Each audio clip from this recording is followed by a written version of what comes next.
Alright, we are making it out today to talk about the modified factory seat bracket on the Triumph Bobber. It has been something that I've been wanting to do for such a long time. I think it looks better having the seat a little bit lower, but when I got the Hookie mount, it wasn't necessarily functional, but I'm going to go through all that. Something that doesn't matter to you guys is this is my favorite spot to come and talk because perfectly in the shade and a nice background. But yeah, so I've had the Hookie mount in the past. I bought it, put it on, and ended up just not actually liking it for functionality wise.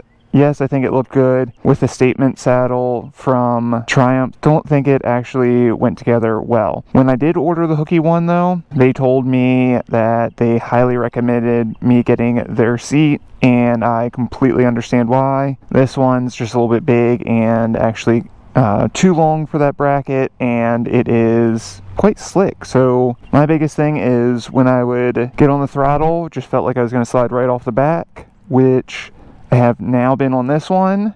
Video clip here.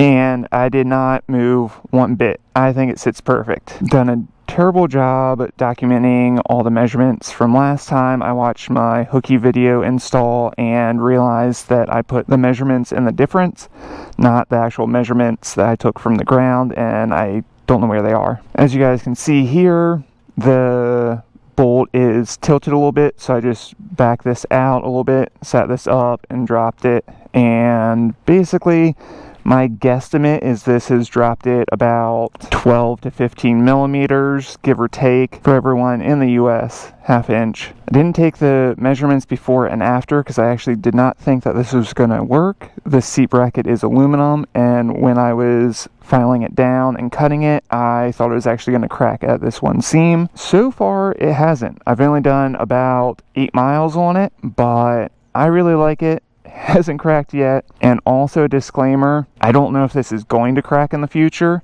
but that is something that I'm willing to risk, so do it at your own risk. So one of the biggest things that I think with this is it still has a little bit of a gap for people who do like it, but also it's close enough that it doesn't really have a huge gap, which is something that I really like. The biggest difference with the stock and the Hookie is the back of the seat and the front of the seat.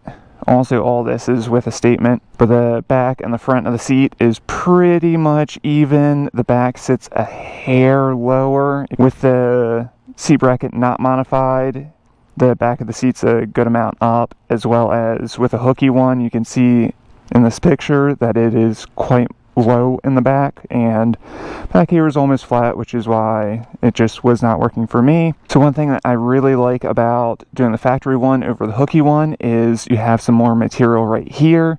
The Hookie one you could kind of see through, and it was just not pleasing to me specifically. But also another thing, besides the fact that I'm not trying to hate on Hookie because they did an amazing job, it was high quality, and I'm sure that if I had their seat that it actually would have worked for me. The arch right here, which I will show of the Hookie one, I feel like the flat angle that the seat goes on was kind of moved back a little bit, so it actually kind of prolonged where the seat sat. And this one is just much closer to these bolts, or at least where they go in, and I think it fits much better, so I'm super excited for this. And speaking of these bolts, I have these two torqued. This one is just barely over hand tight because with it being angled, it will just snap off if you try to crank it. So I'm going to try to get a little washer to take the pressure off of the back point and distribute it all the way around. As well as I have been running the seat in the extra hole that I drilled back to have it further back.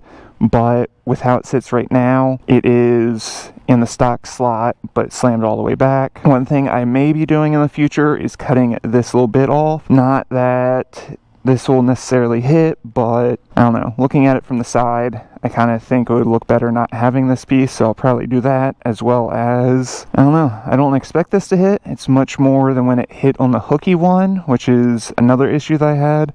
but this should be a good gap to not actually hit the fender. Guess it's kind of silly of me to not tell you what I actually did. I'll show the 2 pictures of the before and the after, but you can see that there's a little top lip on here as well as the front little lip. I don't know why they put that there, but I essentially cut it off and then smoothed out the top lip, and it took me quite a bit of time, about an hour. I used a Dremel with a cutting wheel, and then I had a desktop grinder wheel that I just sat there and fine-tuned it how I wanted it, and I took a thread chaser and ran it back in the bottom side out the top to make sure that the top bolt would thread back in there. I will put up the specs. I think it's an M10 by maybe a 1.25. So I think this is a happy middle ground between the stock one and the Hookie one, and still being functional for myself, as well as I definitely think that this looks a little bit better. Gonna jump back on the bike. I think I have everything stated thus far. If you guys have liked it and have any questions, of course, give me a thumbs up, subscribe, and leave your questions, comments down below, and I will get back to you with any help that I can. And yeah, gonna jump back on this bad boy and go enjoy it before it's like a week and a half of rain.